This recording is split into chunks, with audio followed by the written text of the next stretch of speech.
السلام عليكم ورحمة الله وبركاته.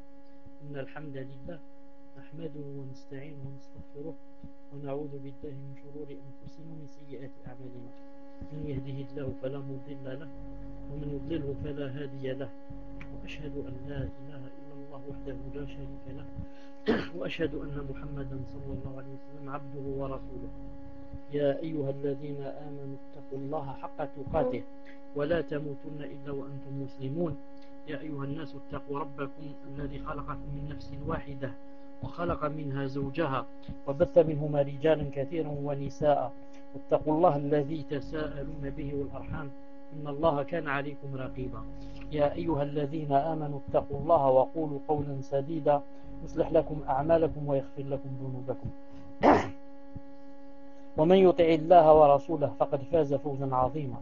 ألا إن أصدق الكلام كلام الله، وخير الهدي هدي محمد صلى الله عليه وسلم، وشر الأمور محدثاتها، كل محدثة بدعة وكل بدعة ضلالة وكل ضلالة في النار. أما بعد، حياكم الله جميعا وبياكم en cette soirée du mercredi 14 Dhul Qa'da 1429 de l'Hégire, ce qui concorde avec le 12 novembre 2008 d'après le calendrier des chrétiens. Nous sommes, Inch'Allah Ta'ala, au 43e cours de la personnalité musulmane. Afwan, 42e cours de la personnalité musulmane. Bi'idhnillah Azza wa Jal. Le titre d'aujourd'hui, Inch'Allah Ta'ala, c'est Elle est modeste. Elle est modeste. Vous écrivez, Inch'Allah Ta'ala, Elle est modeste. C'est un sous-chapitre, c'est le 38e sous-chapitre. Elle est modeste. Alhamdulillah. La modestie étant l'antidote de l'arrogance, une musulmane sincère ne saurait être que modeste, bienveillante et sensible aux autres personnes. Autant l'islam a interdit l'arrogance et a mis en évidence ses conséquences néfastes, autant pour l'éradiquer, il a recommandé la modestie et l'humilité par égard à Allah Azza wa Jal. Le messager d'Allah sallallahu alayhi wa sallam a dit dans un hadith authentique, il a dit: aucun serviteur ne fait montre de modestie par amour d'Allah sans qu'Allah Azza wa Jal élève son rang. Rapporté par Muslim, voir Sharh Sahih Muslim, volume 16, page 141. Je répète, aucun serviteur, c'est-à-dire qu'il soit un homme ou une femme, ne fait montre de modestie, tawada, par amour d'Allah Azza wa Jal. C'est quoi la récompense? Sans qu'Allah Azza wa Jal élève son rang. Donc si quelqu'un veut que son rang soit élevé, ce n'est pas en étant arrogant, mais au contraire en étant modeste. Plus tu es modeste, plus Allah Azza wa Jal te fait élever de rang dans ce bas monde ainsi que dans l'autre. Il a également dit, sallallahu alayhi wa sallam, Allah m'a révélé, pas dans le Coran, bien sûr, pas dans le Coran, Allah Ta'ala m'a révélé, soyez modestes, et pour que nul d'entre vous ne se vante devant l'autre, et nul n'opprime l'autre. Hadith rapporté par Muslim dans son Sahih. En méditant la vie du prophète alayhi salatu salam, la musulmane y trouvera la concrétisation même de la modestie, de la gentillesse, de la spontanéité et de la bienveillance vis-à-vis des gens. Son statut de prophète alayhi salatu salam et de chef de la communauté ne l'empêchait guère de faire montre d'humilité et de paraître âgé d'Allah alayhi salatu salam. Quand il passait près des enfants en train de jouer, il s'arrêtait, les saluait et plaisantait avec eux. Voilà, dites-moi si le son est bon. C'est-à-dire, est-ce qu'il est clair? Je répète, le messager d'Allah sallallahu alayhi wa sallam, quand il passait près des enfants qui étaient en train de jouer, qu'est-ce qu'il faisait? Il s'arrêtait, les saluait, Assalamu alaykum, et plaisantait avec eux. On rapporte que Anas ibn Malik radiyallahu ta'ala anhu salua une fois, ou la salua des enfants qui étaient sur son passage. Puis il a dit, le prophète alayhi salam agissait ainsi. Rapporté par Bukhari Muslim. Donc même les compagnons radiyallahu ta'ala anhum imitaient le messager alayhi salam dans ce très beau comportement, le fait de se montrer très modeste, au point où, même étant âgé, même ayant de la science, même étant riche, quand on rencontre un enfant, on lui dit salam alaykum wa rahmatullah. Et on le fait par modestie et pour avoir la récompense devant Allah Azza wa Jal. On ne le fait pas pour que les gens parlent de nous et disent il est modeste. Mais on le fait pour Allah Azza wa Jal, pour avoir des récompenses et pour être élevé de rang dans cette dunya et dans l'autre. On rapporte aussi que le messager d'Allah sallallahu alayhi wa sallam était tellement modeste qu'il arrivait que l'une des jeunottes esclaves de Médine le prenne par la main et le guide là où elle voulait pour qu'il lui rende service. Elle est rapportée par Bukhari. Voir Fath al-Bari, volume 10, page 489. Le messager d'Allah sallallahu alayhi wa sallam était tellement modeste que il arrivait que vienne une esclave, une jeune esclave, qu'est-ce qu'elle fait? Elle le prend par la main et le guide à travers les rues de Médine jusqu'à ce qu'elle arrive avec lui à l'endroit où elle veut qu'il lui rende service sallallahu alayhi wa sallam. Regardez, le Nabi sallallahu alayhi wa sallam et de l'autre côté une esclave, une jeune, il prend la main, le commande et le guide là où elle veut jusqu'à ce qu'il lui exauce son vœu.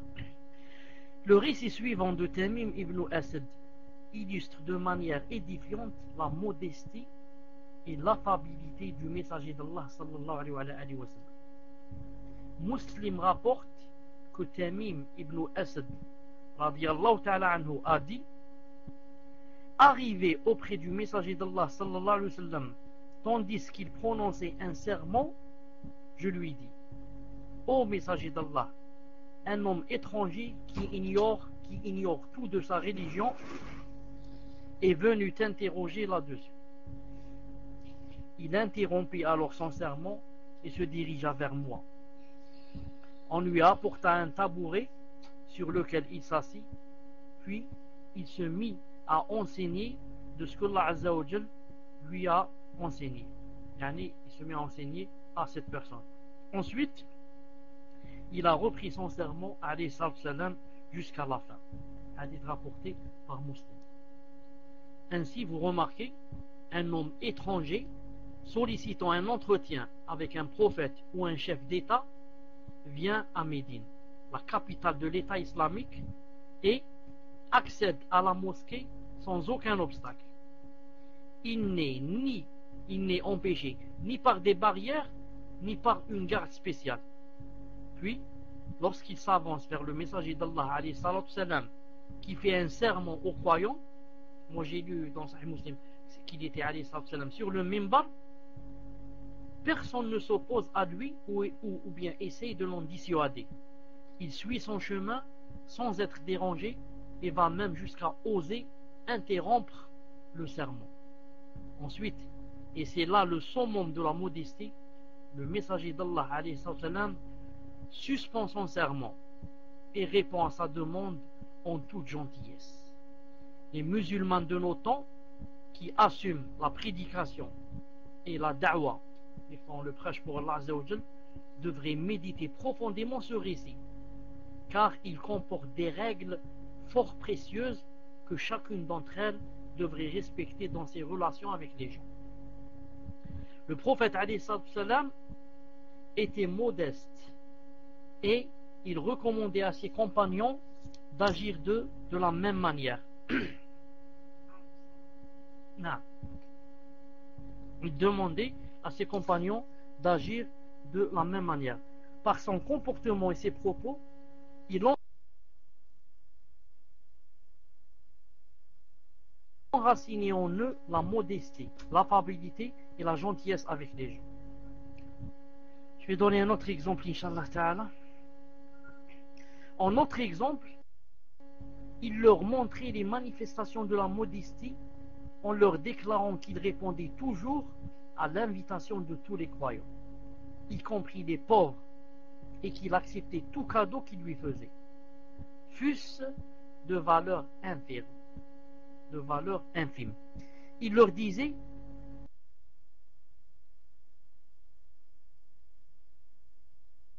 qu'est-ce qu'il disait alayhi salam? Il disait que 2 cas, je répondrai à l'invitation. Et que l'on m'offre l'épaule d'un mouton ou bien le pied, dans les 2 cas, j'accepterai l'offre. Hadith rapporté par Bukhari. Non. Même si c'est un pied et vous me l'offrez comme cadeau, je l'accepte. Non. Que la personne qui l'invite soit riche ou que la personne qui l'invite soit la plus pauvre de la ville. Non. 39e, vous écrivez: la musulmane, vous écrivez, elle adopte la modération dans sa tenue et son apparence. Elle adopte la modération dans sa tenue et son apparence.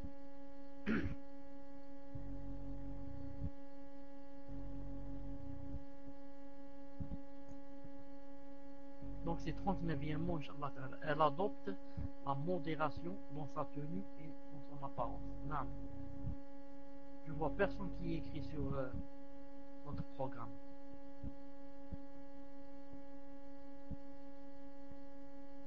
Oui. Ahmadallah, si tu es avec nous, écris. Si tu es avec nous dans le e-chatter, écris. Elle adopte la modération dans sa tenue et son apparence.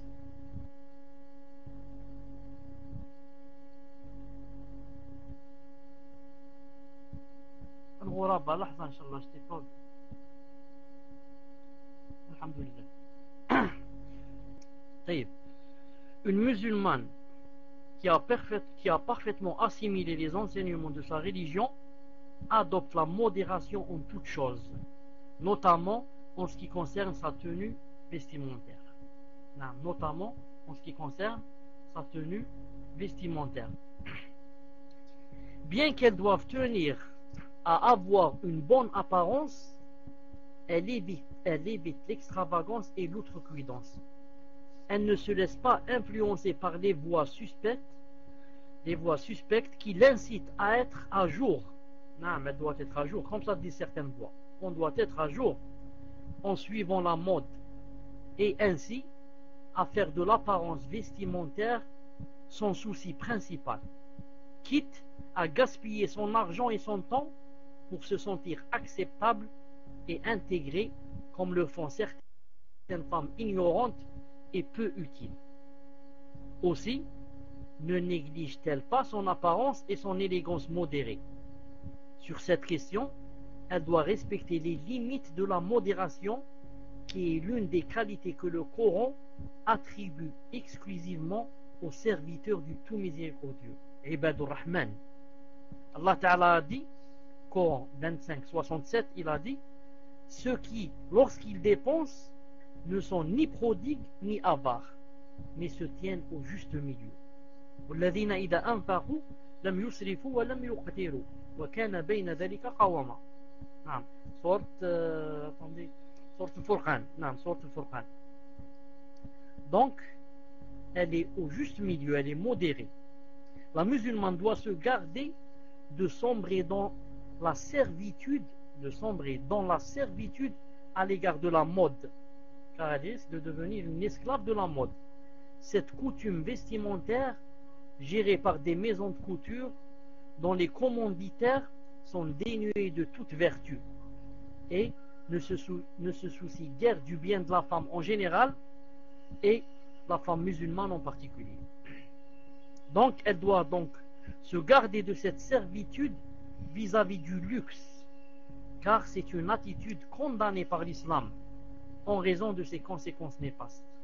Le messager d'Allah alayhi salatu salam a dit: malheureux est celui qui se fait serviteur du dinar, du dirham, du vêtement de velours et de l'habit de haute laine. Celui qui, lorsqu'on lui offre un bien quelconque, il est satisfait, sinon il est mécontent. Rapporté par Bukhari et Muslim.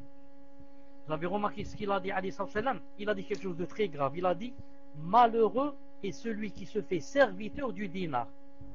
Ta'isa abdul dinar, ta'isa abdul dirham. Non, on peut devenir un serviteur du dinar, un esclave. Abd, naam, un esclave. On peut devenir un esclave du dirham. On peut devenir un esclave de l'euro.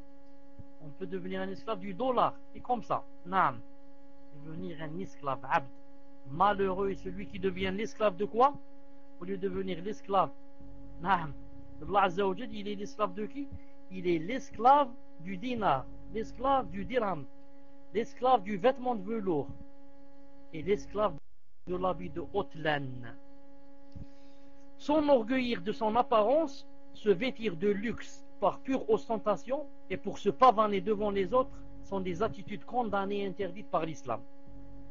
Cette interdiction est à même de préserver la musulmane de tout excès vestimentaire susceptible de la mener à adopter des attitudes indiquées. Le messager d'Allah a dit, écoutez bien le hadith qui va venir, a dit, alors qu'un homme se pavane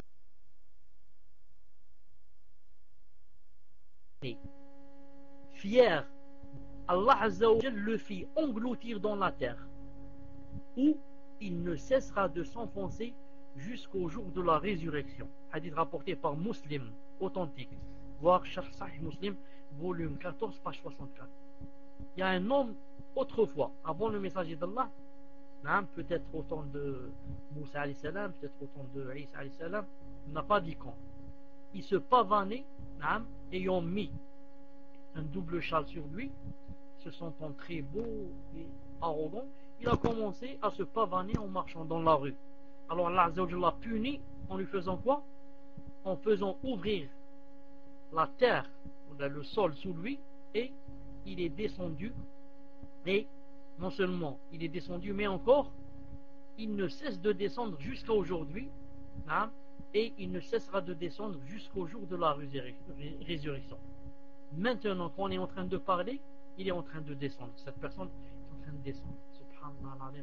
C'est le châtiment de celui qui, lorsqu'il s'habille, il veut se pavaner devant les gens.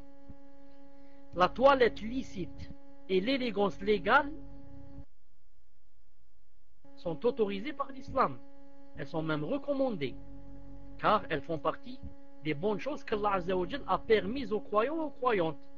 Cependant, cela ne doit aucunement pousser la musulmane à l'extravagance ou à l'excès. D'ailleurs, si vous vous rappelez bien, on a fait dans le cours de la musulmane, on a fait 2 ou 3 cours spécialement sur comment qu'elle s'habille, comment qu'elle se coiffe, comment qu'elle se lave, comment ceci, comment cela. Et on a montré que l'islam était contre la saleté, l'islam était contre ceux qui s'habillent de lambeaux, etc.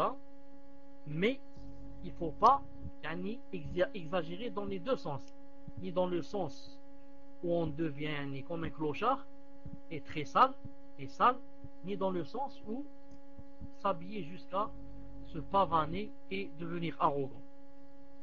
Cependant, cela ne doit aucunement pousser la musulmane à l'extravagance ou à l'excès. Elle doit adopter une attitude modérée, celle recommandée par l'islam. Cette attitude sage est l'une des caractéristiques qui distinguent la femme modérée et pondérée de la femme frivole et stupide. Ni excès ni négligence. Telle est la règle que toute musulmane doit observer sur le plan vestimentaire. Ni excès ni négligence. Ni excès au point d'acheter des choses avec des milliers d'euros, ni négligent au point de s'habiller avec des vêtements troués et des lambeaux. Et jusqu'au point où les gens disent qui c'est celui-là, c'est un clochard ou c'est qui? Non, pas à ce point. Son apparence, l'apparence de la musulmane, ne doit être ni exagérée et ostentatoire, ni négligée et misérable, comme nous l'avons précisé dans un chapitre précédent. Négliger son apparence ne représente en rien un acte de renoncement ou bien d'ascèse, zuhd, susceptible d'entraîner l'agrément d'Allah. La modestie et l'ascèse ne résident donc pas dans les habits qu'on porte, mais se manifestent surtout à travers la conduite et le comportement on adopte envers les gens. Nous arrivons ainsi à la conclusion suivante. Quand une belle tenue vestimentaire est portée par pure ostentation et dans l'intention de se vanter devant les gens, elle devient interdite. Car Allah Azza wa Jal n'apprécie point l'arrogance et la vantardise.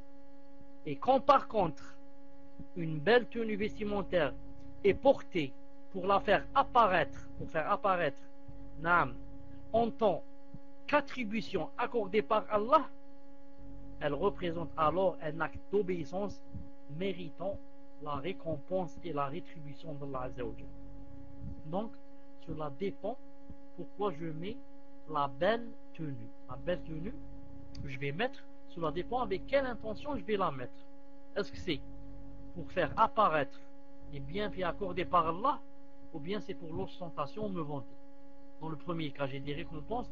Dans le deuxième et le dernier, j'ai des quoi? J'ai des sayyi'at. J'ai des... comment on dit sayyi'at en français? Je ne sais pas le mot. Al-Muhim. Faire apparaître les bienfaits accordés par Allah,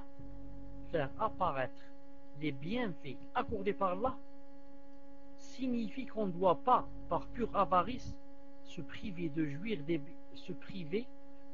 des bienfaits qu'on a acquis.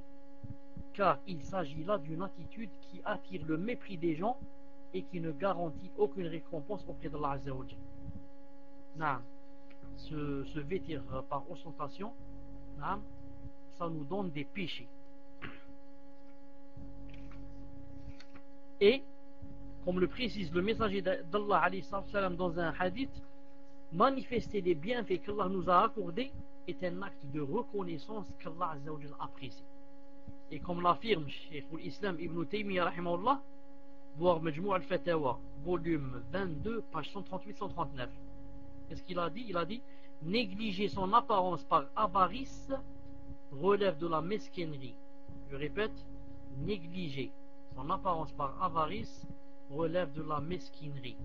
Et le faire en croyant que c'est un acte d'adoration relève du péché, puisqu'il mène à s'interdire ce qu'Allah Azza wa Jal a déclaré licite. Je répète, qu'est-ce qu'il a dit? Négliger son apparence par avarice relève de la mesquinerie. Et le faire en croyant, négliger son apparence en croyant que c'est un acte d'adoration, cela rentre dans le péché. Car cela mène à quoi? À s'interdire ce que Allah Azza wa Jal a déclaré licite. Car certaines personnes, même les choses licites, elles veulent les rendre interdites. En raison de ces considérations, la musulmane est tenue à porter une tenue vestimentaire qui lui convient, une tenue propre, belle et élégante, sans pour autant qu'elle soit extravagante ou ostentatoire. Rappelons-le, l'atout essentiel qui garantit à la femme le bonheur dans ce bas monde et dans l'au-delà, c'est bien la modération. Ektub Inch'Allah, Ektub Barakallahu Fik. 40e, elle ne s'intéresse qu'à ce qui est noble. Elle ne s'intéresse qu'à ce qui est noble.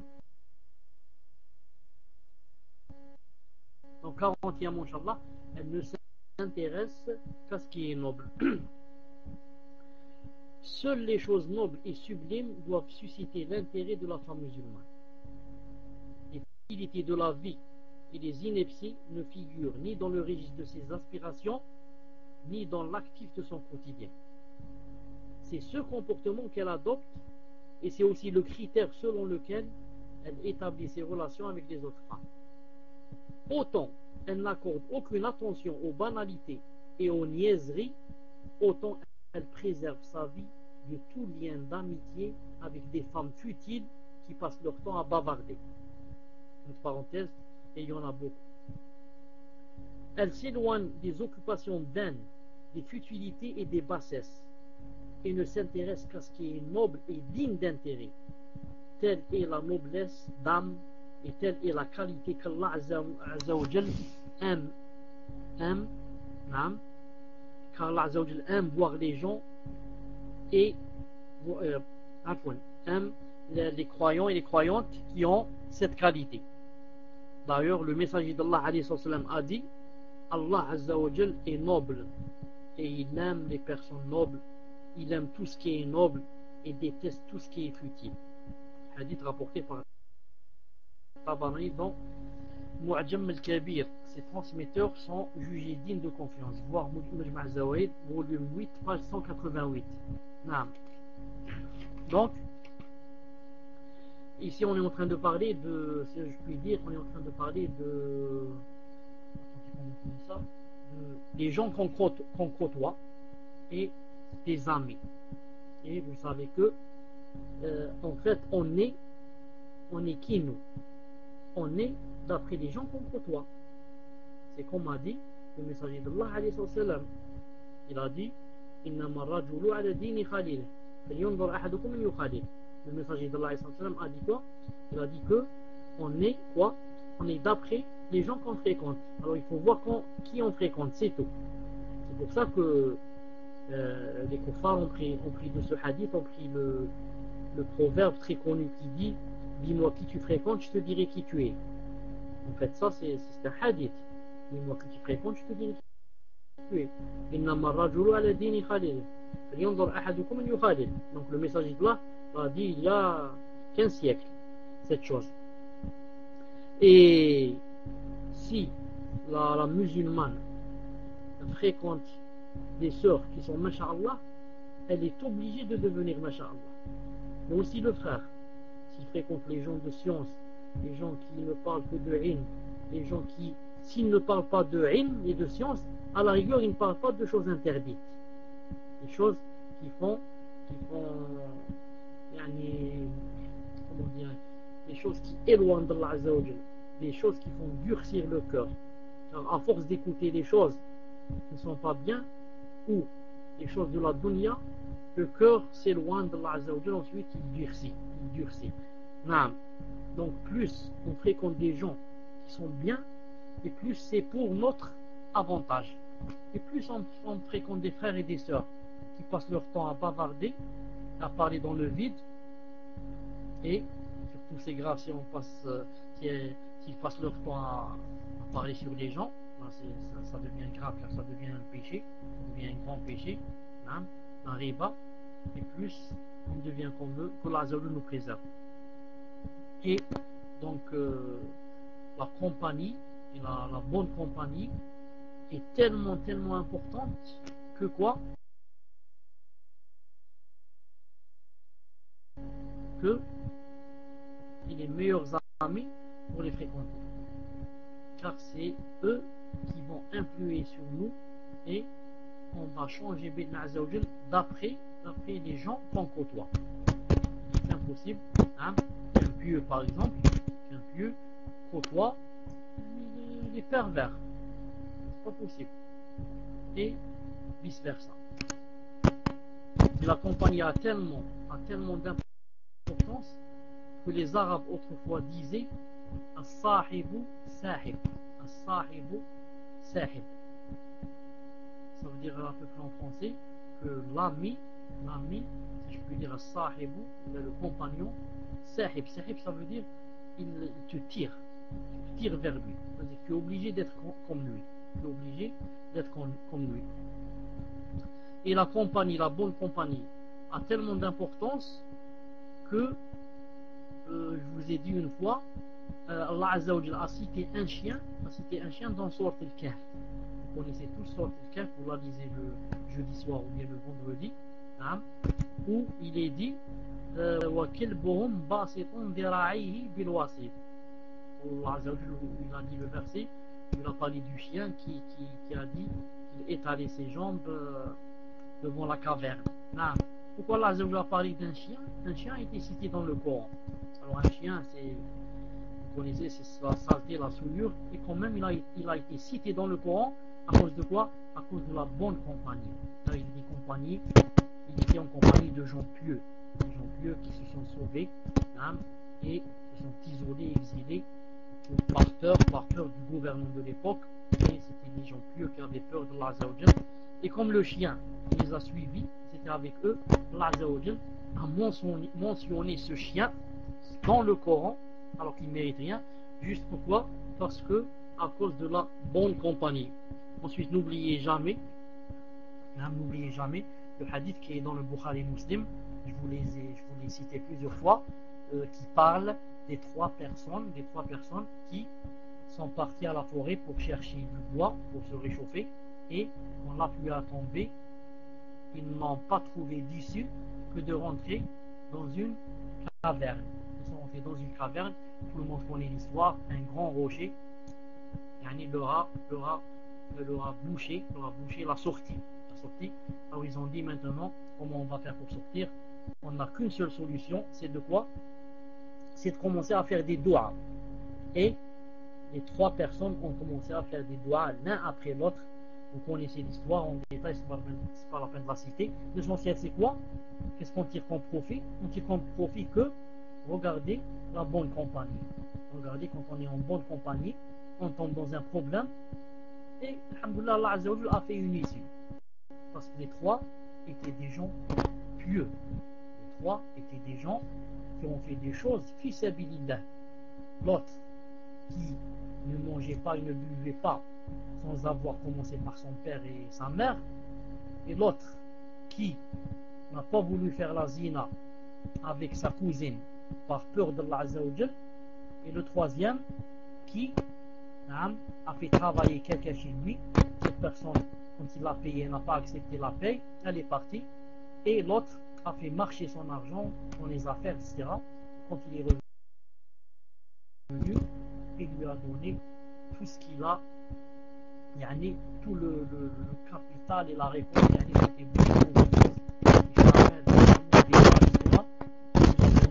par peur de l'Azza wa Jalla.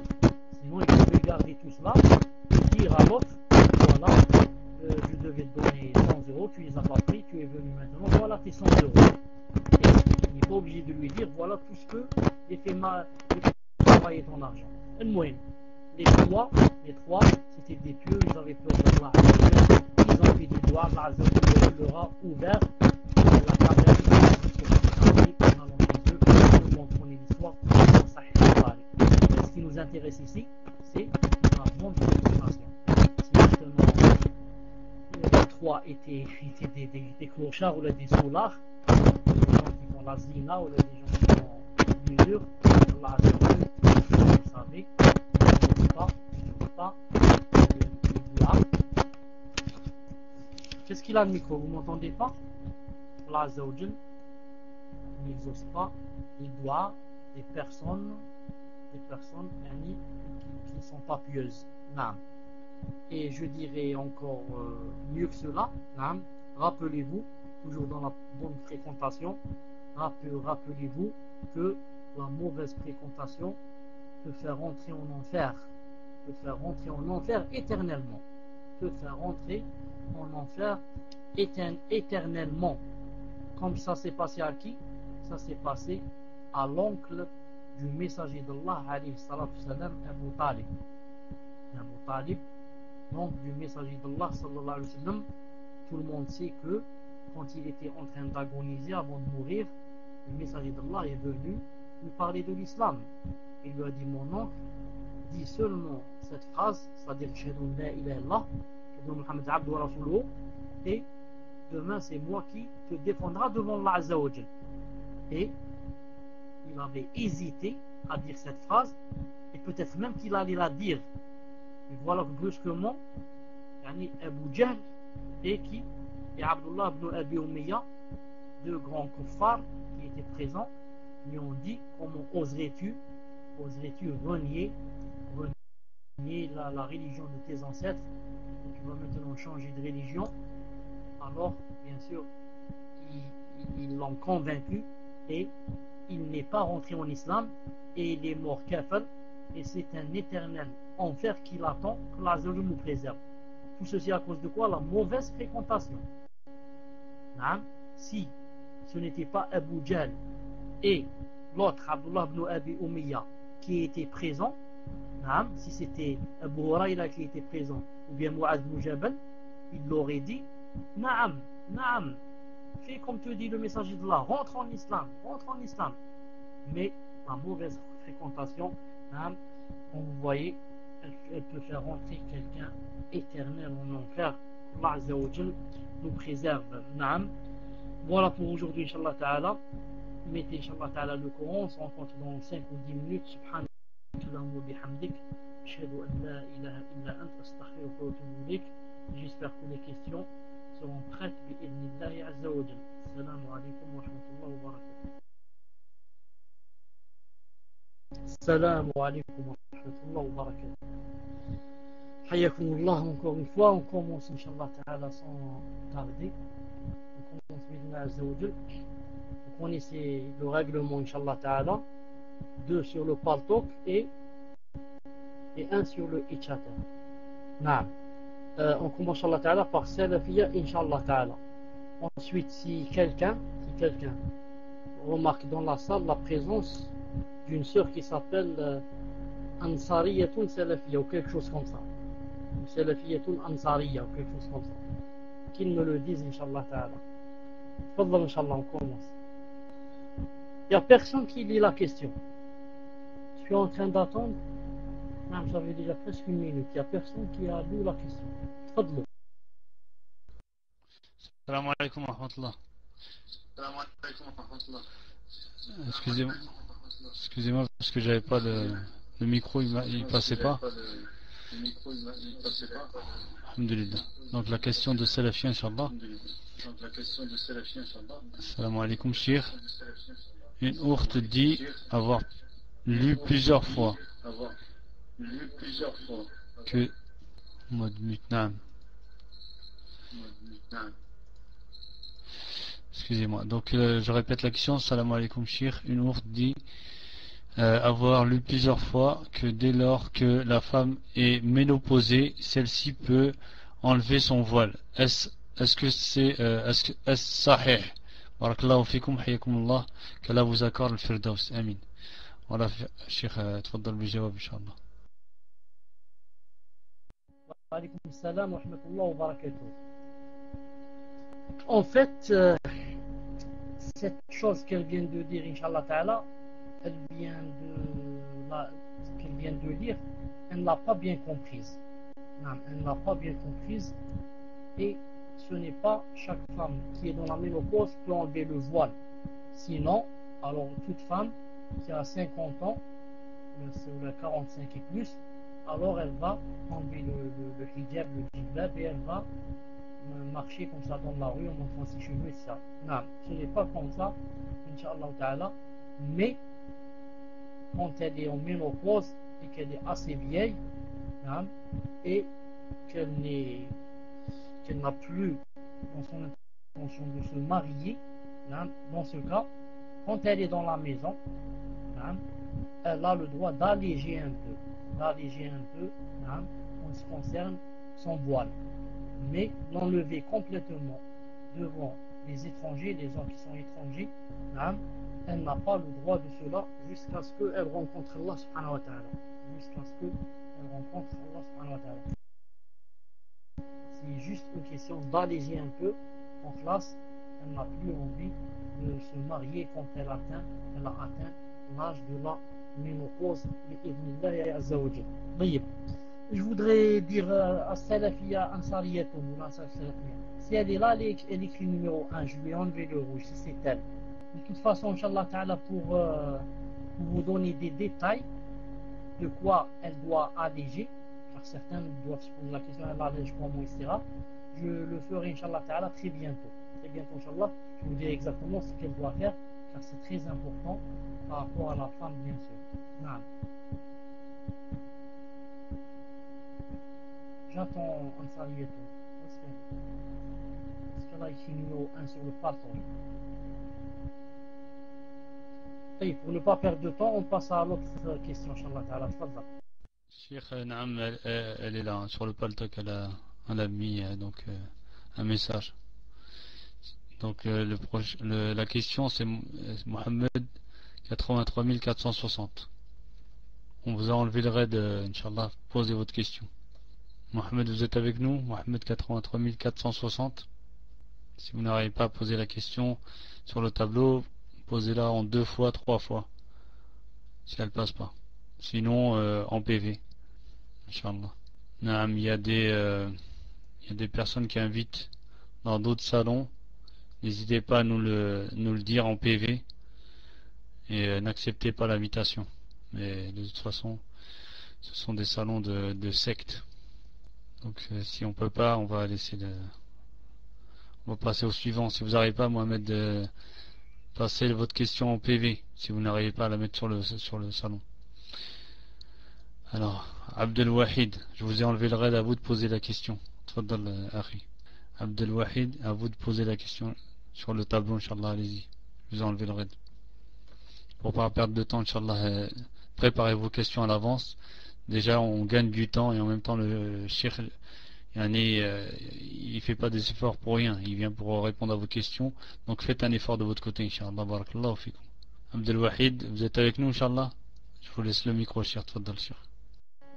Non, j'ai pas compris où est la question, je la vois pas, ni je l'ai entendue. Je ne vois ni la question, ni je l'ai entendue.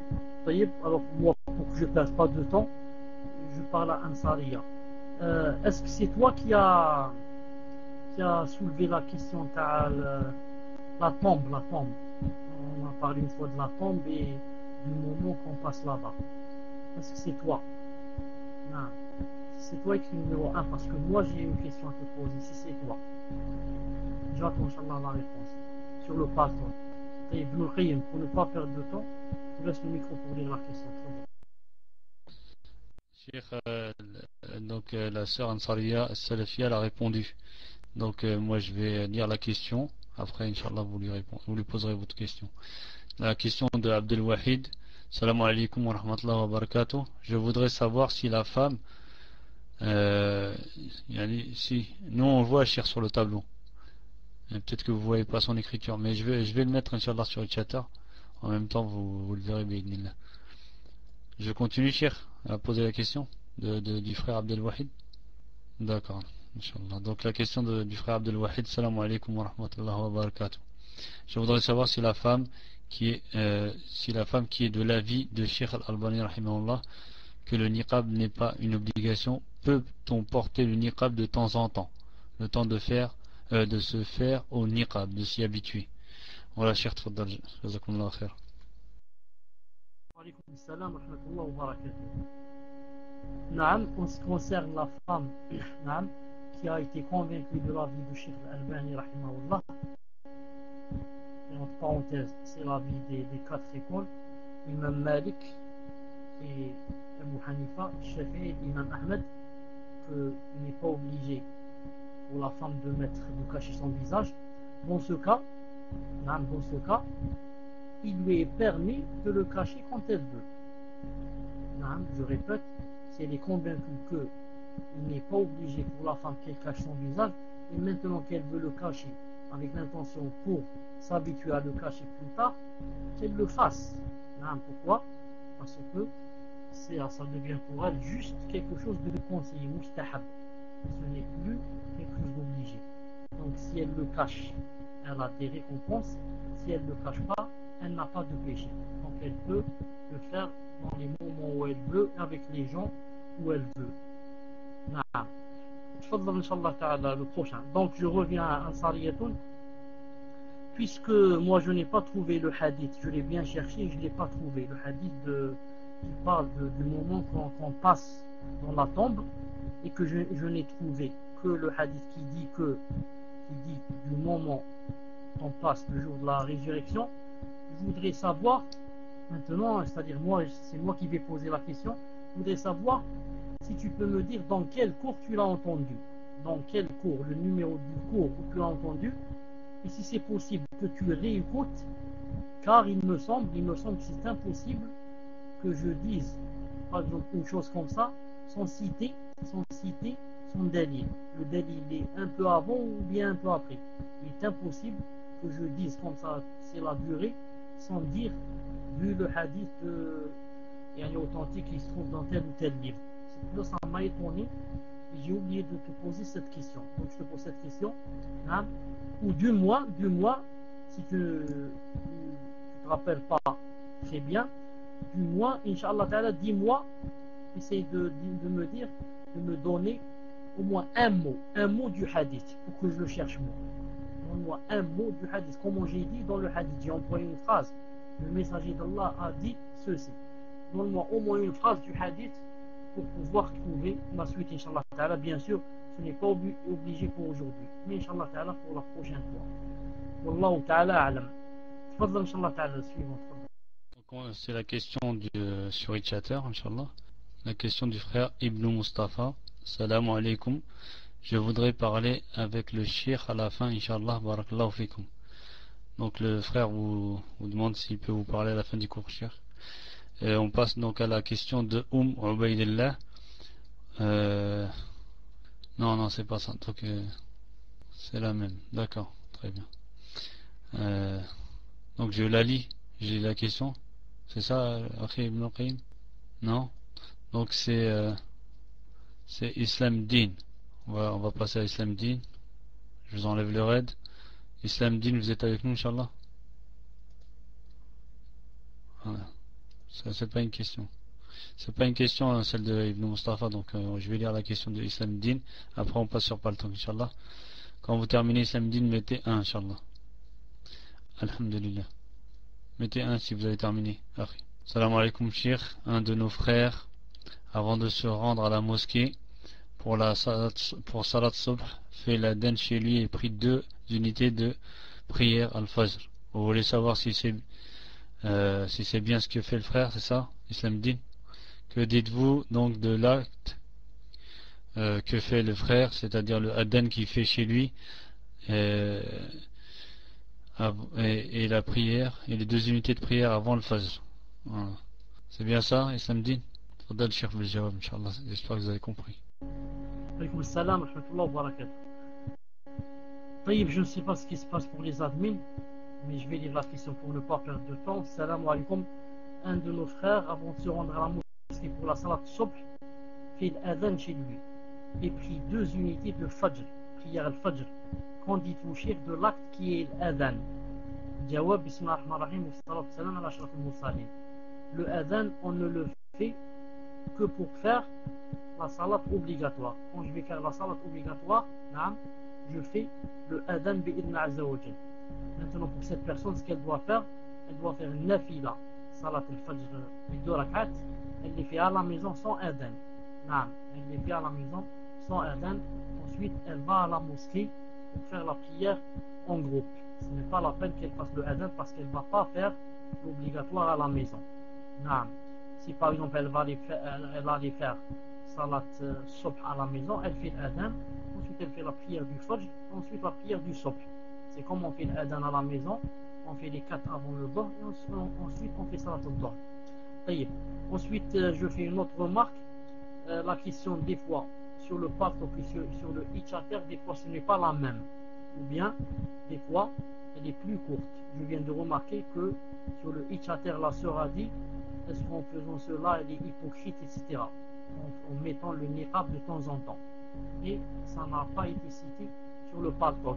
Donc je réponds à la sœur, je dis que ça ne rentre pas dans l'hypocrisie, mais ça rentre dans l'hypocrisie quand par exemple elle est convaincue que le niqab est obligatoire et elle le met devant les uns et l'enlève devant d'autres. Dans ce cas, elle rentre dans l'hypocrisie. Mais maintenant c'est le contraire. Elle n'est pas convaincue qu'il est obligatoire et elle veut le mettre de temps en temps. Dans ce cas, c'est l'inverse. Wallahu ta'ala alam. Je vous redonne le micro. Salam alaikum. Est-ce que vous m'entendez, Inch'Allah? Parce que quand je parle, je pense qu'on m'entend, Shir, sur Paltok. Akhi Ibn Qayyim, tu m'entends, Inch'Allah? Alhamdulillah. Parce que j'ai lu la question, Shir. Et donc, je ne sais pas si vous m'avez entendu tout à l'heure. Vous m'entendez, Shir? Inch'Allah, d'accord. Donc, on passe. La question, c'est le frère, c'est Hajjot. Je vous ai enlevé le raid. D'accord, je vous enlève le raid. À vous de poser la question, Inch'Allah. Barakallahu fik. Pour pas perdre de temps, allez-y. Préparez vos questions plus rapidement, Inch'Allah. Et dès qu'on vous enlève le raid, posez votre question sur le tableau en 2 fois si vous pouvez pas. Si elle est longue, la question. Hajjot, vous êtes dans le salon avec nous, Inch'Allah? Sinon, on passe au suivant. Mettez 1 sur le salon. Donc on passe au suivant. Donc Muslim 029, vous êtes avec nous, Inch'Allah? Je vous enlève le raid. D'accord. Cheikh, vous nous entendez? Si vous ne nous entendez pas, alors le problème il est que vous devez sortir du salon et revenir parce que si vous ne nous entendez pas. Sur Paltalk, hein, bien sûr. D'accord. Donc la question, Cheikh, c'est la suivante. Salam alaikum, Cheikh. Qu'en est-il du hadith qui dit: ne sera pas pardonné celui qui ne pardonnera pas? Comment se passera-t-il lors du jour des comptes si la personne à qui on a demandé pardon ici-bas refuse ce pardon? Est-ce que l'on sera châtié malgré cela? Y a-t-il des degrés de mal fait à autrui? Exemple, une personne qui fait du sihr. Naam. Naam, Cheikh, vous ne nous entendez pas, donc Cheikh, sortez, Inch'Allah, et revenez sur le salon. Parce que je pense que c'est ça. Je suis en train de lire là, Cheikh. Cheikh, vous m'entendez sur e-chatter, Inch'Allah? Sur e-chatter. Donc je pense que Cheikh ne nous entend pas. Juste un instant, Inch'Allah. Préparez vos questions, bidnillah. Donc Cheikh, sortez, Inch'Allah, du salon et revenez. C'est la connexion. Vous n'avez pas une bonne connexion, sortez, revenez, Inch'Allah. Vous allez entendre, Inch'Allah. Inch'Allah, barakallahu fikum, Cheikh. Donc Inch'Allah, essayez de préparer vos questions à l'avance. Barakallahu fikum. C'est une perte de temps d'attendre et on fait perdre du temps à tout le monde. Que ce soit ceux qui attendent pour poser des questions et en même temps on abuse un peu de la patience du Cheikh. Barakallahu fikum, jazakumullah khair. Salam alaikum, Cheikh, vous m'entendez maintenant, Inch'Allah? Alhamdulillah. Donc je vais lire la question du frère Hajjot. Donc salam alaikum, Cheikh. Qu'en est-il du hadith qui dit: ne sera pas pardonné celui qui ne pardonnera pas? Comment se passera-t-il lors du jour des comptes si la personne à qui on a demandé pardon ici-bas refuse ce pardon? Est-ce qu'on sera châtié malgré cela? Y a-t-il des degrés de mal fait à autrui? Par exemple, une personne qui fait du sihr demande pardon, est-elle identique à une personne qui a volé et demande aussi pardon? Salam à votre épouse, qu'Allah vous préserve, Cheikh. Serait-il possible de vous poser une question assez urgente en privé? Ça sera pas long, Inch'Allah, barakallahu fikum. Voilà, Cheikh. تفضل ان شاء الله بالجواب. بارك الله فيك شيخ. Alaykoum salam wa rahmatullah wa barakatuh. Je n'ai pas bien entendu parce qu'il y avait l'écho. Parce que, ayant quitté les salons et quand je suis revenu, je n'avais pas mis le mute sur le Paltalk. C'est pour ça que je n'entendais que l'écho. Je demande au frère, Jazahullah khayran, de répéter la question, Inch'Allah ta'ala. Inch'Allah, il n'y a pas de souci, Cheikh. Barakallahu fikum. Donc la question du frère c'est salam alaikum, Cheikh, qu'en est-il du hadith qui dit donc Inch'Allah, ne postez pas pendant que je lis, Inch'Allah, barakallahu fikum. Salam alaikum, Cheikh, qu'en est-il du hadith qui dit: ne sera pas pardonné celui qui ne pardonnera pas? Comment se passera-t-il lors du jour des comptes si la personne à qui on a demandé pardon ici-bas refuse ce pardon? Est-ce que l'on sera châtié malgré cela? Y a-t-il des degrés de mal fait à autrui? Par exemple, Cheikh, une personne qui fait du sihr demande pardon, est-elle identique à une personne qui a volé et qui demande aussi pardon? Donc la suite, un salam à votre épouse, qu'Allah vous préserve, Cheikh. Serait-il possible de vous poser une question en privé, en PV? Inch'Allah, barakallahu fikum. Inch'Allah, vous avez compris la question, Inch'Allah. Alaykoum salam wa rahmatullah wa barakatuh. Pour commencer, je veux dire que je ne connais pas le hadith qui dit que celui qui ne pardonne pas ici ne sera pas pardonné là-bas. Non, je ne connais pas un hadith comme ça. Je connais le hadith qui dit que Man la yarham la yurham, que celui qui ne fait pas la miséricorde, Allah Ta'ala ne sera pas miséricordieux avec lui. Et je connais les hadiths qui disent qu'il faut pardonner, etc. Mais je ne connais pas un hadith comme ça qui dit celui qui ne pardonne pas ne sera pas pardonné. Si vous connaissez, vous dites-le moi, rappelez-le-moi. Je ne me souviens pas de connaître un hadith comme ça avec ces termes-là. Naam. Ensuite, nous, quand on demande à une personne de nous pardonner, hein, elle est libre entre pardonner et ne pas pardonner. Mais si elle pardonne, Allah Ta'ala aime les pardonneurs. Si elle pardonne, Allah Ta'ala aime les pardonneurs. Mais si ça lui a fait tellement mal qu'elle ne veut pas pardonner, là aussi, ça, c'est son affaire. Son affaire à elle, si elle ne veut pas pardonner. Mais le jour du jugement dernier, ou bien on lui donnera de nos récompenses, ou bien elle nous donnera, si on n'a pas assez de récompenses, elle nous donnera, cette personne elle-même, elle nous donnera de ses péchés, hein, ou bien peut-être qu'Allah Ta'ala, quand il lui fera montrer les récompenses et tout ce qu'il y a de délices qui attend les pardonneurs, peut-être, et j'en suis sûr que Inna Azza wa Jal, elle pardonnera. Reste pour le PV, Inch'Allah Ta'ala, on le laisse, Inch'Allah Ta'ala, pour après le tasse, parce qu'il y a une personne qui veut aussi me parler. À quoi sert-il de demander pardon dans ce monde? À quoi sert-il de demander pardon dans ce monde? On demande pardon dans ce monde pour que quand on rencontre Allah Azza wa Jal, on ne le rencontre pas avec le péché. Très important, quand on rencontre Allah Azza wa Jal, comme on dit, safi, c'est pas comme quand on rencontre Allah Ta'ala avec des péchés et qu'ensuite on va demander le pardon. Non. Il y avait autre chose que je voulais dire ici.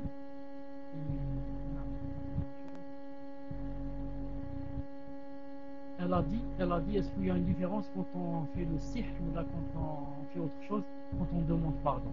Non. C'est toujours la même chose. L'essentiel, c'est de demander le pardon. Car on peut, pour un petit péché, on peut se trouver en enfer. Non. Si Allah ne l'a pas pardonné, si la personne n'a pas pardonné.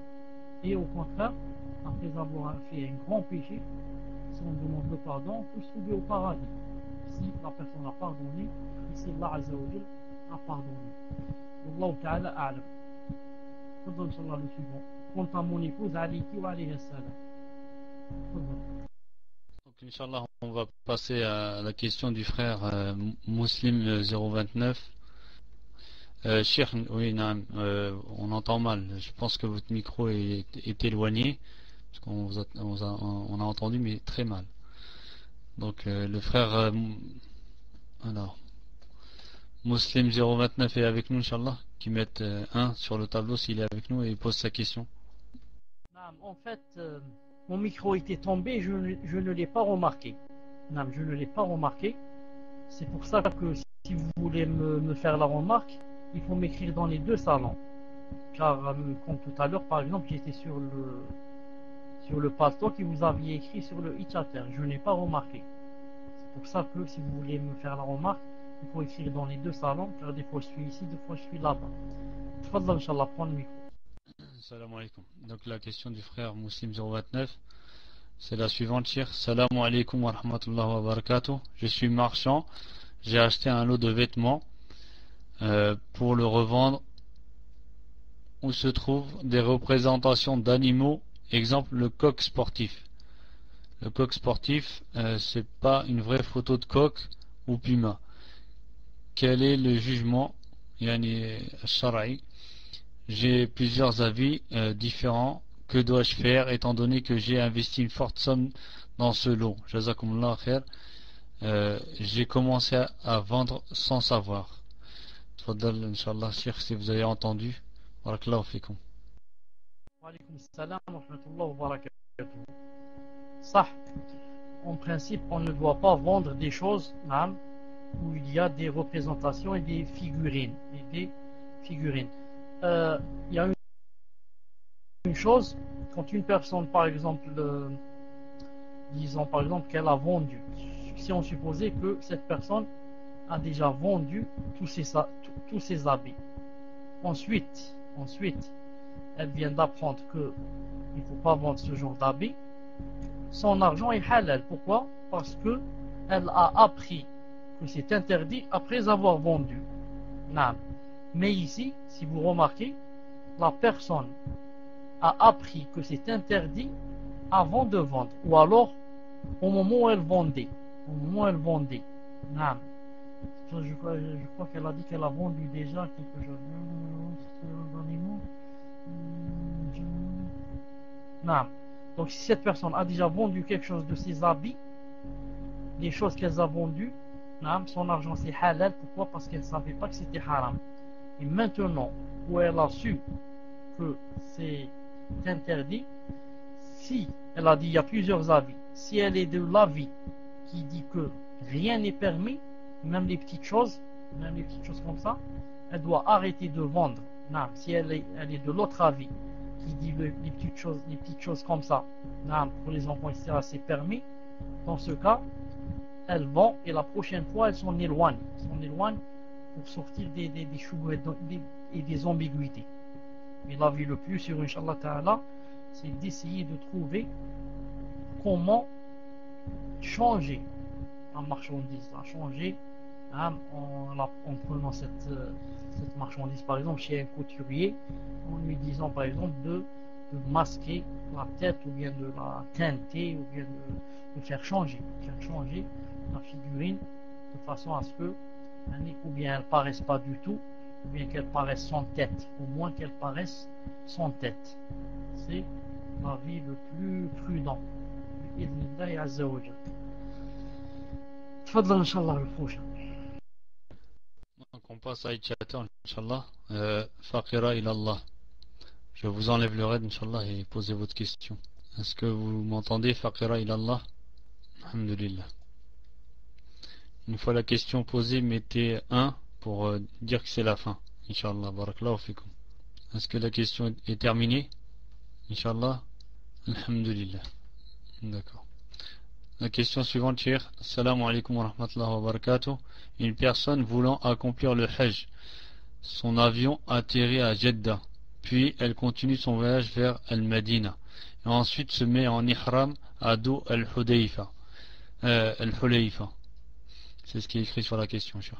Son ihram est-il valide à partir de Dou Al-Hulayfa, ou bien elle aurait dû se mettre en ihram dans l'avion avant d'arriver à Jeddah? Jazakumullah khair. On va chercher la question. Tfaddal biljawab, jazakumullah khair. Vous savez que le messager d'Allah alayhi salam a bien montré quels sont les points qui sont ihram, qui sont ce qu'on appelle ihram, les points de sacralisation. D'après quoi? D'après les endroits, d'après les pays d'où on vient. Si c'est du Maghreb, c'est tel point. Si c'est du Yémen, c'est tel point. Si c'est... Et vous en France, je ne sais pas exactement où est le miqat chez vous. Le miqat, je ne sais pas pour ceux qui sont en France, où est-il? Toujours est-il que la personne doit faire le ihram, en avion. Quand je parle de ihram, c'est-à-dire doit mettre les habits si c'est un homme et dire labbayk Allahumma hajja, ou si c'est une hajja ou bien si c'est umra. Quand elle arrive à quoi? Si elle est en avion, quand elle arrive au miqat.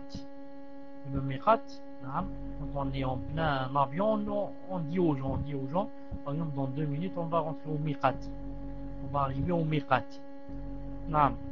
Donc ce n'est pas quand on descend de l'avion et on va à Jeddah, etc. Sauf si l'avion n'est pas passé par le miqat, sauf si c'est un avion qui n'est pas un avion qui va directement au Hajj, etc., mais qui fait du tourisme. Allah Azza wa Jal a'lam. Donc vous devez me dire, si vous voulez que je vous réponde, c'est quoi le miqat pour ceux qui partent de France, et est-ce que cette personne est partie de France ou d'où? On passe au suivant le temps que la personne écrit, Inch'Allah ta'ala. On va passer donc à la question de Salafia 80, Inch'Allah. Je vous enlève le raid. Vous pouvez poser votre question. Alhamdulillah. Donc, pour la France, je crois, cher, c'est Doul Hulayfa, c'est bien ça. C'est pas la peine de klaxonner, Inch'Allah, barakallahu fikum. Je lis les questions, vous me dérangez là, je peux pas. Donc là où Alim cherche, c'est bien ça, hein. C'est bien Dhul Hulayfa, c'est le miqat en provenance de la France. Ensuite ça dépend de quelle compagnie, mais en général c'est ça, cher. Voilà, je vais lire la question, cher, et je vous laisse le micro, Inch'Allah. Barakallahu fikum. Donc assalamu alaikum, cher. Ma mère a un sihr depuis 20 ans. Elle est tout le temps fatiguée, dort beaucoup et elle sent quelque chose monter et descendre dans sa poitrine. Elle a fait ruqya plusieurs fois, mais à chaque fois ça revient. Et là, ça s'est empiré depuis qu'elle est revenue du pays d'origine. Elle a tout le temps mal à la tête. Mon père lui fait ruqya sur le coup, ça part, mais peu de temps après, ça revient. Pourtant, la ruqya c'est très dur pour elle. On a l'impression qu'elle va étouffer. Que nous conseillez-vous de faire? Alors, et pouvez-vous répondre en darija, Inch'Allah, en arabe, darija, Inch'Allah. Barakallahu fikum, Cheikh. Wa alaykoum salam wa rahmatullahi wa barakatuh. Avant de répondre à cette sœur, je reviens à l'autre qui a parlé de miqat. Je dis, puisqu'on vient de me dire c'est le miqat, c'est Abu Hulayfa, donc on voit maintenant si l'avion, quand il va de France vers l'Arabie Saoudite, s'il vole au-dessus du miqat, au-dessus de Abu Hulayfa, moi je ne connais pas sa trajectoire, donc on doit faire l'ihram, c'est-à-dire le fait de dire la phrase en étant habillé, si on est un homme, on l'a dit à l'avion. Dans l'avion, on dit la phrase quand on est au-dessus du miqat. Maintenant, si l'avion ne passe pas par cet endroit, mais qu'il atterrit à Jeddah, sans passer par le miqat, donc là, on est obligé d'aller au miqat, et c'est là-bas qu'on met les vêtements et qu'on dit Allahumma labbayka hajja. Donc ça dépend de la trajectoire qu'a pris l'avion. Est-ce qu'il est passé sur le miqat ou il n'est pas passé? Quant à la réponse à la femme qui fait ruqya, etc. Bismillahirrahmanirrahim, wa salatu wa salam ala ashraf al-mursalin. Alhamdulillah. Je disais que bismillahirrahmanirrahim, wa salatu wa salam ala ashraf al-mursalin. الواحد اللي يدير الرقية لازم بإذن الله عز وجل يداوم عليها ولو حتى انه راح ينظر شوية ويحس باللي راح ينغم او لازم بإذن الله عز وجل يكمل حتى متى، حتى يكره الشيء اللي راه فيه ويروح عليه هذا السحر ولا هذا اللي راه يعسلو في السحر وهكذا، لأنه غير يتراخى شوية هذاك الشيطان وذاك الجن ولا راح يقول باللي هذا خلاص هذا ننجمله والحمد لله، يعني إنسان ما يداومش على هذا الشيء ويخاف وهكذا. ولهذا لازم الإنسان كي يدير الرقية كما قلت يداوم عليها ويتوكل على الله عز وجل حتى بإذن الله عز وجل ينصروا على هذا الشيطان اللي راه معاه ولا على هذا الساحر ولا على هذا اللي راه يعس في السحر، لأن حتى السحر والعياذ بالله يرسلوا جن يعس هذاك السحر في الإنسان. إذا لازم الإنسان يصبر وما ينساش باللي راه يدي في الحسنات بإذن الله عز وجل على جل الضر اللي راه يقاسي فيه، الله عز وجل يأجر على هذا.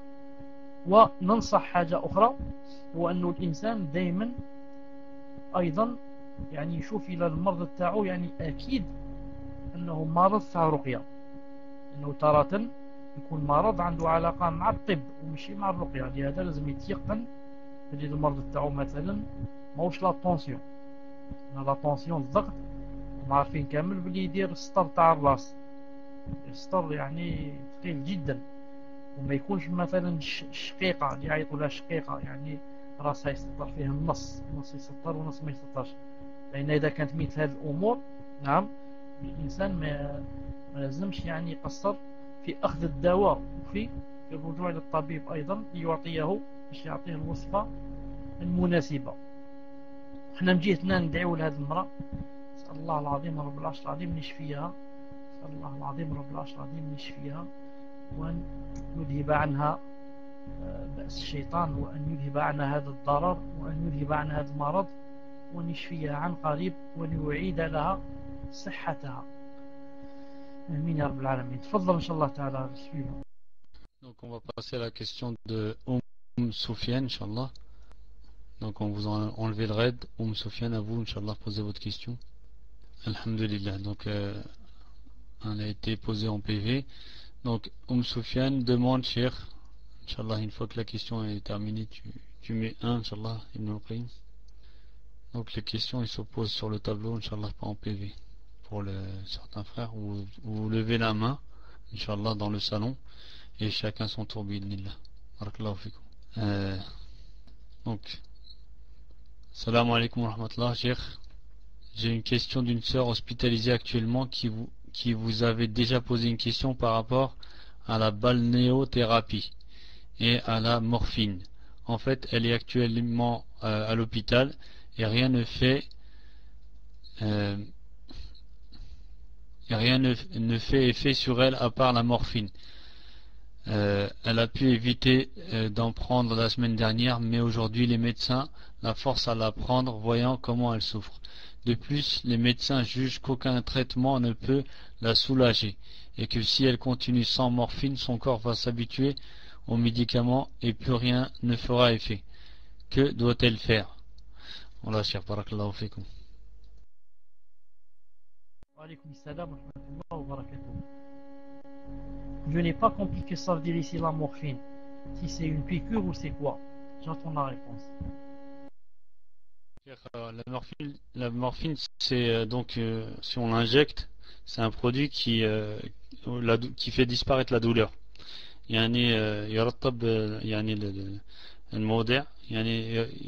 On sent plus du tout la douleur.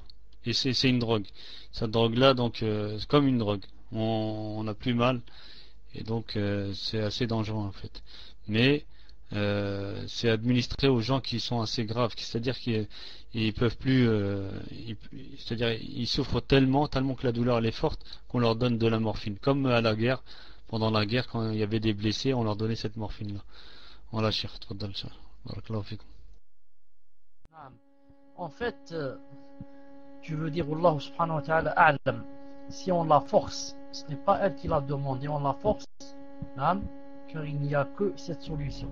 C'est à peu près un peu comme l'autre, comment ça s'appelle, l'anesthésie. L'anesthésie, c'est en fait, c'est quoi? C'est une drogue. On lui met la drogue de façon à ce qu'il ne sente plus. Ensuite, on peut faire l'opération. Car si on lui faisait l'opération sans cette anesthésie, les douleurs qu'il va sentir seraient très graves. C'est pour ça que Cheikh Ibn Uthaymin a dit que dans ce cas, il est permis, l'anesthésie, qui est une drogue, est permise. Il a dit parce que on ne la prend pas dans le but de se saouler, comme prend les drogues, etc. Dans le but de s'enivrer, dans le but de perdre conscience, pour le plaisir. Mais on la prend, il a dit, pour éloigner les maux. Ça fait tellement mal qu'on l'éloigne. Et il a dit, on l'a pris dans la darura. Donc, ça peut, je crois, Inch'Allah Ta'ala, s'appliquer aussi dans ce cas. C'est-à-dire que c'est pas elle qui veut, et ensuite il y a d'autres solutions que celle-là. C'est pas elle qui la demande, c'est eux qui la font, et il n'y a que cette solution. Wallahu Ta'ala a'lam. Wallahu Azza wa Jal a'lam. Naam. Tfaddal, Inch'Allah, le prochain. Donc on passe à la question de 02 Adam sur Itchater. Alors normalement je vous ai enlevé le raid. Posez votre question 02 Adam. Vous êtes avec nous, Adam? Alors, alhamdulillah. Posez votre question sur le salon, Inch'Allah. Barakallahu fikum. J'ai pas la question. Si vous l'avez posée sur le salon, donc elle n'est pas passée. Je vais vous ouvrir un PV. Vous posez votre question dans le PV. Allez-y. Écrivez-la, Inch'Allah, ici. Voilà, j'ai la question. Donc, salam alaikum wa rahmatullahi wa barakatuh.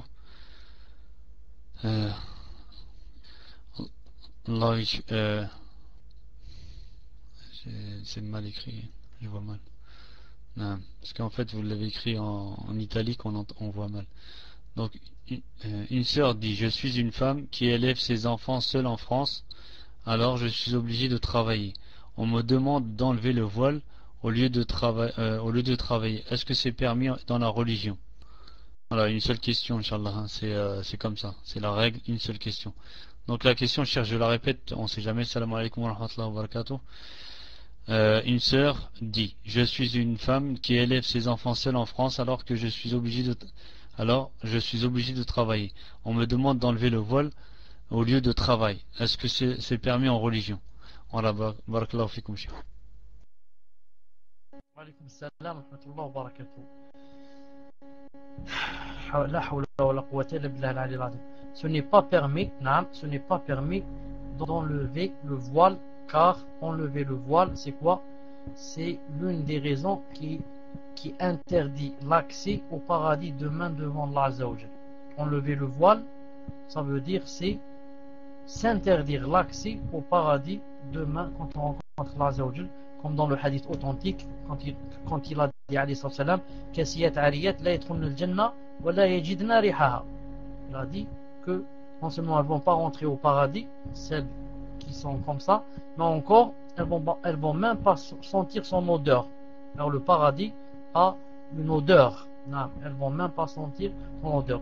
Donc cette femme, au lieu d'enlever le hijab, elle va essayer comment changer de travail, comment faire des doigts pour que Allah Azza wa Jal ou bien lui fasse changer de travail, lui trouve un autre travail, ou bien comment qu'elle se marie, et comme ça elle reste à la maison avec les enfants et c'est le nouveau mari qui va travailler, ou bien comment quitter le pays et aller vers un pays musulman où on ne demande pas à la femme d'enlever le voile. Et c'est là, bien sûr, alhamdoulilah, la faveur qu'il y a pour ceux et celles qui vivent dans un pays islamique. Donc, Inch'Allah Ta'ala, elle ne doit pas enlever le voile. Et maintenant, si vraiment, khlas, elle est dans la daroura et que khlas, il n'y a plus rien à faire, etc., au moins, elle fait son possible pour avoir toutes les parties qu'elle ne doit pas montrer à l'homme, qu'elle doit être cachée. Elle doit avoir les cheveux cachés, elle doit avoir les bras cachés, les jambes cachées, s'habiller en large, et comme ça. Et c'est pour ne pas, si je puis dire, mieux que se montrer. Donc vraiment aller dans la darura, elle s'habille d'une façon, elle doit cacher ses cheveux, cacher son cou, cacher les mains jusqu'au poignet, cacher ses jambes avec quelque chose de large, sans montrer que c'est un habit islamique, sans le montrer, jusqu'à ce que Allah Azza wa Jal lui fasse la solution. Allah subhanahu wa ta'ala alam. Tfaddal. Donc, Inch'Allah, on a dit une seule question, pas deux. Donc, après Adam, voilà, le cheikh il a répondu à votre question, c'est la règle. Il faut un minimum de règles pour que donc il y ait un semblant d'ordre sur les salons. Inch'Allah, barakallahu fik. Donc, cheikh il jugera lui-même, il vous répondra. Donc, je vais lire la question, cheikh, du frère Mohamed de 3460. Tout à l'heure, il était là, mais elle n'est pas passée sa question, donc je la lis. Salam alaikum wa rahmatullah, cheikh. Une sœur demande, c'est une question qui est sur le pal, cheikh. Salam alaikum wa rahmatullah. Cheikh, une sœur demande: je suis au lycée et l'heure du Maghreb et à l'heure où je suis dans le bus.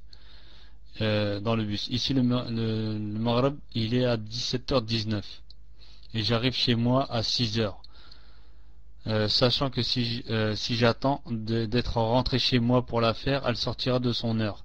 Et sachant que le prochain bus est à 19h. Et que mes parents ne me laissent pas rester à l'attendre pendant 2 heures à la gare de bus en pleine nuit. Puis-je faire ma prière dans le bus assise? J'ai lu ça. Si oui, comment dois-je faire par rapport à la Qibla, vu que le bus n'est pas dans le sens, dans la direction, et qu'il m'est difficile de mettre dans son sens, sachant que l'espace, on le sait, qu'on est dans le bus, on ne sait pas où est la Qibla, si c'est derrière ou à droite ou à gauche. Donc, la sœur est assise dans une direction qui n'est pas celle de la Qibla. Comment dois-je faire? Barakallahu fikum Cheikh. Wassalamu alaikum wa rahmatullah. Tfaddal Cheikh, barakallahu fik. Alaykoum salam wa rahmatullah wa barakatuh. Naam, quand on est dans un bus ou bien dans un avion ou dans un autocar et qu'on a peur que la prière sorte, on va la faire. On va la faire dans le bus, ou bien dans l'autocar, ou bien dans l'avion. Naam. Premièrement, on essaie de la faire debout. Si il y a lieu, s'il y a possibilité de la faire debout. Quand par exemple dans un bateau, on ne va pas la faire assis, parce qu'on peut se lever dans un bateau. Mais dans un bus, dans un avion, dans un avion, on ne peut pas être debout pour la faire, sauf un peu dans l'avion. Dans certains avions, peut-être qu'on peut on peut la faire debout. Si on est dans la place, comment ça s'appelle, avec un site de première classe ou peut-être que là-bas ils ont assez d'espace. Sinon, on ne peut pas. Il y a juste un petit couloir comme ça où les gens passent. Donc dans ces cas, comme dans le cas de la sœur ici, elle l'a fait assis. Elle s'assoit et elle l'a fait. Maintenant, si elle connaît la Qibla, elle attend que le bus soit vers la Qibla et elle fait Allahu Akbar. Quand elle fait Allahu Akbar du côté de la Qibla, ça ne la gêne pas ensuite qu'elle ne soit plus vers la Qibla ou bien qu'elle ne sache pas si elle est dans la Qibla ou pas. Ça ne la gêne pas. L'essentiel, quand elle a dit Allahu Akbar, elle était en face de la Qibla. Si maintenant elle ne sait pas où est la Qibla, étant dans le bus, je ne sais pas si c'est la Qibla à droite, à gauche, en face ou derrière moi, qu'est-ce que je fais? La condition de la Qibla s'annule. Donc, ce n'est plus obligatoire de chercher la Qibla et elle l'a fait dans n'importe quelle condition, assise, en hochant la tête. Elle lit avec la tête droite et quand elle veut s'incliner, elle met dans son cœur que c'est une inclination. Elle descend un peu son visage vers le bas. Ensuite, elle dit Sami Allah liman hamidah. Elle se remet en position droite. Ensuite, elle dit Allahu Akbar. Elle met dans sa tête que c'est une prosternation et elle descend sa tête plus bas que pendant la prosternation. Et comme ça, ici elle a une amie avec elle ou là, elle l'avertit, elle lui dit attention, ne me parle pas parce que je vais faire la salat. Quand elle est en train comme ça de faire la salat, si quelqu'un lui parle ou lui pose une question, etc., elle ne doit pas répondre jusqu'à ce qu'elle termine. Et quand des fois elle a des difficultés comme ça, ou bien elle ne trouve pas de place assise, etc., même quand elle arrive à la maison, elle va la joindre avec Salat al-Isha. Elle va la joindre avec Salat al-Isha. Allah Azza wa Jal a'lam. Tafaddal. Donc on va passer à la question de Minhaj al-Haq, Inch'Allah. Alors je vous ai déraidé. Posez votre question, barakallahu fikum. Tapez 1 quand c'est fini, Inch'Allah. Quand la question est terminée, Inch'Allah, mettez 1.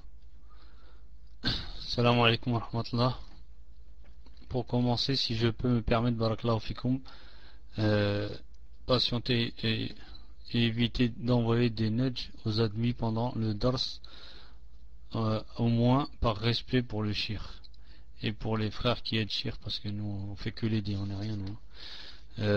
Yachir, puis-je poser une question pour mon ami qui n'a pas de pâle, et une autre pour nous? Jazakumullah khair. Je m'excuse de vous importuner à chaque fois avec mes deux questions. Donc la question de la sœur, elle a une affection derrière l'oreille. Celle-ci a été plusieurs fois traitée, mais ça ne guérit pas. Et ça s'empire depuis quelque temps. Elle n'est pas sûre, mais cela peut provenir des ablutions. Donc elle demande si elle peut faire tayammum en attendant que ça guérisse, Inch'Allah. Barakallahu fikum, Cheikh. Je vous passe le micro. Wa alaykoum salam wa rahmatullah. Je n'ai pas bien entendu où se trouve la plaie. Répète, Inch'Allah Ta'ala, par rapport à la plaie. La plaie, en fait, elle se trouve derrière l'oreille. Derrière l'oreille, Cheikh. Derrière l'oreille, c'est bien ça. Si la plaie est derrière l'oreille, je ne vois pas qu'est-ce qu'elle a à voir avec les ablutions, puisque quand on termine les ablutions, quand on arrive à l'oreille, on met à l'intérieur, on passe juste les doigts le pouce comme ça derrière l'oreille. Si maintenant elle sait qu'elle peut pas, elle a la peur de toucher la plaie, etc. Qu'elle passe alors ses deux doigts au-dessus, derrière l'oreille, non mouillé. Les essuies, elle les passe. Elle touche sans les mouiller, sans mouiller la plaie. Ensuite, elle termine ses pieds. Donc, je ne vois pas ce qu'elle veut dire exactement. Maintenant, si elle veut dire pendant les grandes ablutions, elle a peur de l'eau. Elle a peur de l'eau, elle a peur de la plaie.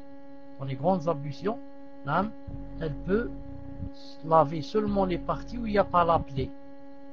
Elle lave par exemple du cou et elle descend, et à cause de son oreille qu'elle n'a pas touchée, elle peut faire quoi? Elle peut faire le tayammum. Elle peut faire le tayammum. Quand on a une plaie quelque part dans le corps, et que cette plaie on ne peut pas la toucher avec de l'eau, et qu'on peut toucher les autres membres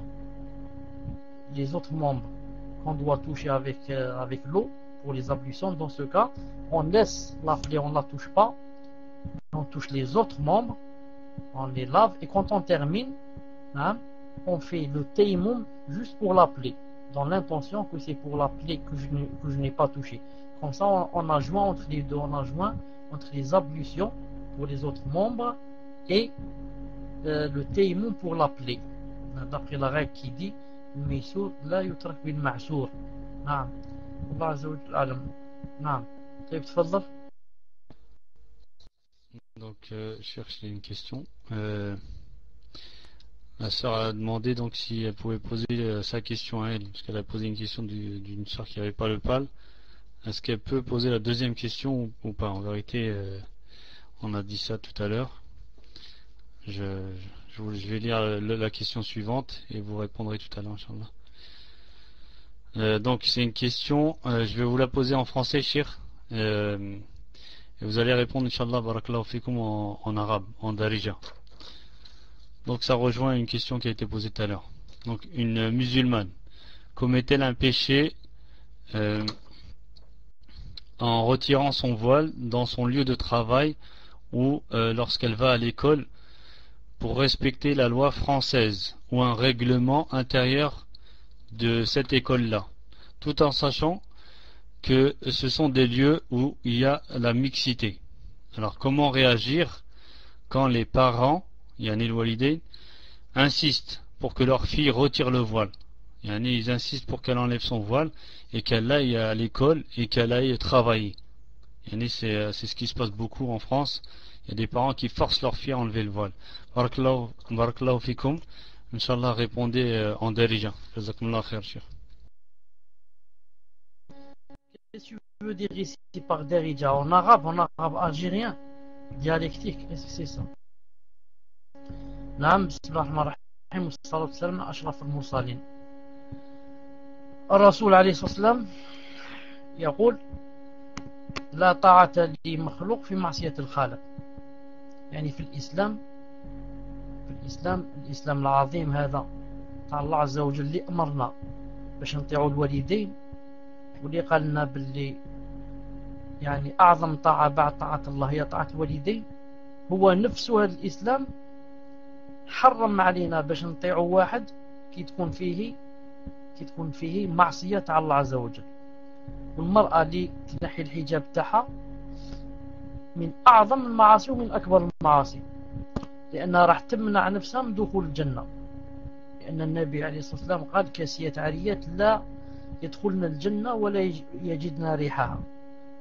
إذن الإنسان غير تولي في المعصية تاع الله عز وجل لازم يبتعد عنها، ولو الوالدين هما لأمره. أنا بابا لو كان يقول لي بطل الصلاة، يقولوا يا بابا اسمح لي نحبك بزاف ولا تاع غير الصلاة اللي ما نبطلهاش، ولو ما نقولوش هكذا نتخبى ونصلي.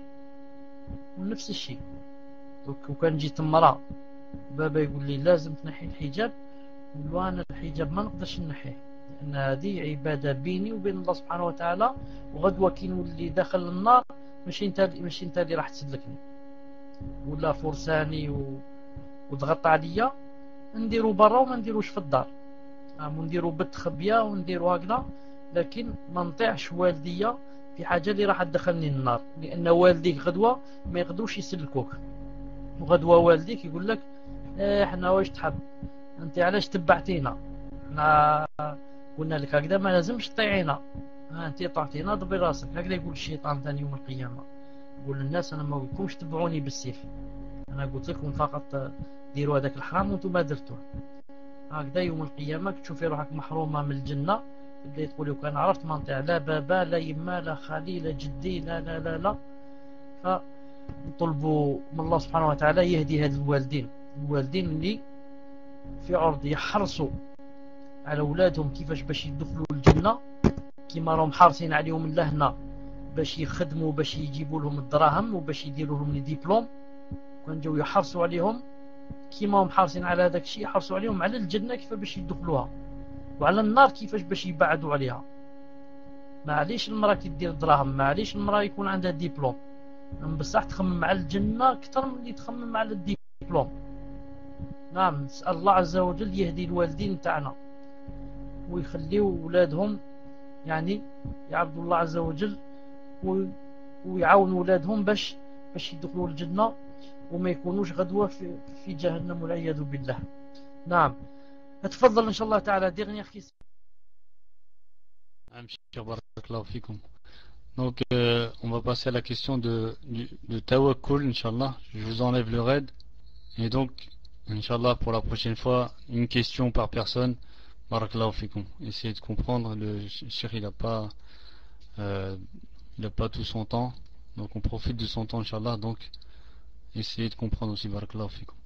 Donc, salam alaikum, cheikh. Quel est, à la lumière du Coran et de la Sunna, le statut de Tabarruk, qui consiste à chercher la bénédiction d'Allah par la trace du prophète alayhi salat wa salam, ou des vertus, les pieux, sachant qu'on observe des soufis rechercher la baraka par des cheveux ou des biens censés avoir appartenu au prophète sallallahu alayhi wa sallam, ou faire des choses de ce genre. Barakallahu fikum. C'est comme les ahbash, ils montrent une mèche de cheveux aux nouveaux convertis ou aux gens qui ne savent pas. Ils leur disent c'est une mèche de cheveux du prophète sallallahu alayhi wa sallam, et ils leur disent voilà, ne touchez pas, vous êtes impurs, alors que eux ils se disent qu'ils sont purs, et la personne qui n'est pas encore musulmane pour eux. Voilà, barakallahu fikum cheikh, jazakumullah khair. Allah Azza wa Jal nous préserve de ces habash et de leurs innovations. Nous on dit alhamdulillah qu'Allah Azza wa Jal hadana li hada wa ma kunna linahtadiya lawla an hadana Allah Azza wa Jal.